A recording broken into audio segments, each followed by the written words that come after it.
terpaksa kita harus bertempur. Tapi saya katakan, saya tegaskan, bagi kita perang itu adalah yang terakhir. Kita perang hanya kalau terpaksa. Tapi kalau terpaksa, kita punya ajaran daripada nenek moyang kita. Lebih baik kita mati daripada dijajah kembali. Ketegangan Indonesia dan Myanmar meningkat akibat penangkapan seorang warga negara Indonesia bernama Arnold Putra oleh junta militer Myanmar. Putra dituduh mendukung kelompok oposisi bersenjata dan dijatuhi hukuman 7 tahun penjara. Penangkapan Putra terjadi pada 20 Desember 2024. Otoritas Myanmar menuduhnya masuk wilayah negara tersebut secara ilegal dan bertemu dengan kelompok bersenjata yang dianggap terlarang. Kedutaan Besar Republik Indonesia di Yangon, Myanmar telah berupaya melakukan perlindungan melalui jalur diplomasi, akses konsuler, dan pendampingan hukum. Namun, upaya tersebut tidak membuahkan hasil. Putra dinyatakan melanggar Undang-Undang Anti-Terorisme, Undang-Undang Keimigrasian, dan Section 17 Unlawful Association Act. Saat ini, ia menjalani hukuman di Insane Prison Yangon. Kasus ini menambah daftar panjang permasalahan WNI di Myanmar dan Kamboja. Banyak WNI menjadi korban penipuan pekerjaan, terjebak dalam kondisi kerja yang buruk, bahkan mengalami penyiksaan dan perdagangan organ tubuh.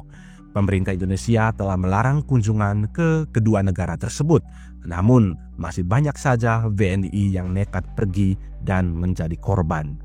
Perilaku Putra yang kerap mengunjungi daerah konflik dan berfoto dengan kelompok bersenjata mungkin menjadi faktor yang memperburuk situasi. Wakil Ketua DPR, Sufmi Dasko Ahmad, menyarankan diplomasi. Namun, jika gagal, pemerintah mendorong untuk mempertimbangkan operasi militer di luar perang sesuai dengan Undang-Undang TNI. Dengan kata lain, jika diplomasi menemui jalan buntu, maka DPR akan meminta pemerintah untuk mengerahkan operasi TNI ke Myanmar. Itu ada di Undang-Undang TNI. Apabila diplomasi gagal, kami akan mendorong pemerintah untuk mengeluarkan opsi operasi militer selain perang. Demikian, terima kasih. Operasi militer di luar perang, itu dijamin dalam Undang-Undang TNI. Pernyataan itu sendiri menurut Dasko berlandaskan pada Undang-Undang TNI versi terbaru yang menegaskan bahwa operasi militer selain perang mencakup misi-misi non-agresif seperti evakuasi WNI, bantuan kemanusiaan, atau pengamanan objek vital strategis di luar negeri.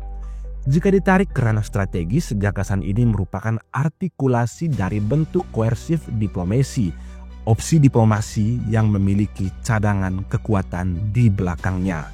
Dengan mengaktifasi wacana operasi militer selain perang, Dasko mungkin saja sedang melakukan manuver, yakni bagaimana negara membentuk posisi dalam konflik tanpa langsung terlibat secara fisik. Ini adalah bentuk strategi diplomasi yang juga sering dilakukan negara seperti China, Amerika Serikat, dan India. Mereka kerap menggunakan strategi serupa untuk menguji air terhadap respon negara yang menjadi target diplomasi. Dalam konteks ini, profesionalisme TNI juga menjadi bagian penting. Wacana operasi militer selain perang tidak akan kredibel dan punya posisi tawar yang tinggi jika tidak dibarengi dengan persepsi bahwa militer Indonesia mampu, terlatih, dan siap untuk melaksanakan misi internasional dengan standar tinggi. Inilah nilai tambah yang bisa memperkuat posisi diplomasi Indonesia, bahkan tanpa mengangkat senjata sekalipun. Sementara Presiden Prabowo Subianto sebelumnya menegaskan perang sebagai pilihan terakhir, namun menegaskan kesiapan Indonesia untuk melindungi warganya. Meskipun demikian, Indonesia harus tetap hati-hati dalam menghadapi junta militer Myanmar yang disebut-sebut punya kekuatan. Perlindungan WNI di wilayah konflik tetap menjadi prioritas utama. Puan Maharani Ketua DPR menekankan pentingnya perlindungan bagi seluruh WNI di luar negeri, terutama di daerah konflik. Konflik ini berpotensi meningkat mengingat kekuatan militer Myanmar. Namun Indonesia sebagai negara yang mengedepankan perdamaian akan berupaya maksimal untuk membebaskan Arnold Putra dan melindungi warganya dengan jalan diplomasi sebagai prioritas utama. Namun siap menggunakan opsi lain jika memang opsi diplomasi gagal dilakukan. Myanmar sendiri kita tahu merupakan zona perang sipilnya antara militer dan kelompok-kelompok perlawanan terbesar di ASEAN. Myanmar yang dulu dikenal sebagai Burma merupakan negara dengan multi etnis, lebih dari 135 kelompok etnis resmi di sana. Sejak merdeka dari Inggris pada tahun 1948, negara tersebut tidak pernah benar-benar damai dalam konflik antar etnis dan juga militer. Setidaknya ada 3 kelompok perlawanan besar yang saat ini bertempur di Myanmar. Yang pertama ada kelompok Kachin. Sejak 2011, pertempuran intensif terjadi di negara bagian Kachin di mana mereka menguasai daerah tambang batu giok dan emas yang strategis. Kemudian ada kelompok Arakan Army. Kelompok ini berjuang untuk otonomi bagi etnis Rakhine dan telah bertempur menyerang berbagai patroli militer, pos militer, polisi, dan infrastruktur di Rakhine. Kemudian ada kelompok perlawanan Karen Nation Union atau KNU yang wilayah-wilayahnya telah menjadi medan tempur tersengit sejak kudeta tahun 2021. Karen National Union ini merupakan salah satu kelompok pertama yang melindungi para aktivis pro-demokrasi. Jadi memang agak rumit masalah di Myanmar ini. Lalu bagaimana menurut kalian? Apakah Indonesia sedang masuk dalam operasi khusus di Myanmar? Silakan berbagi pendapat Anda di kolom komentar.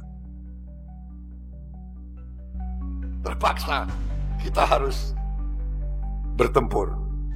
Tapi saya katakan, saya tegaskan, bagi kita perang itu adalah yang terakhir. Kita perang hanya kalau terpaksa. Tapi kalau terpaksa, kita punya ajaran daripada nenek moyang kita. Lebih baik kita mati daripada dijajah kembali. Saudara-saudara sekalian, kita tidak mau disuruh-suruh oleh siapapun. Kita akan hormat semua negara. Kita akan hormat mereka. Kita akan kerjasama dengan mereka. Dan kita harus beri contoh kepada semuanya. Itu ada di Undang-Undang TNI. Apabila diplomasi gagal, kami akan mendorong pemerintah untuk mengeluarkan opsi operasi militer selain perang. Demikian, terima kasih. Operasi militer di luar perang, itu dijamin dalam Undang-Undang TNI.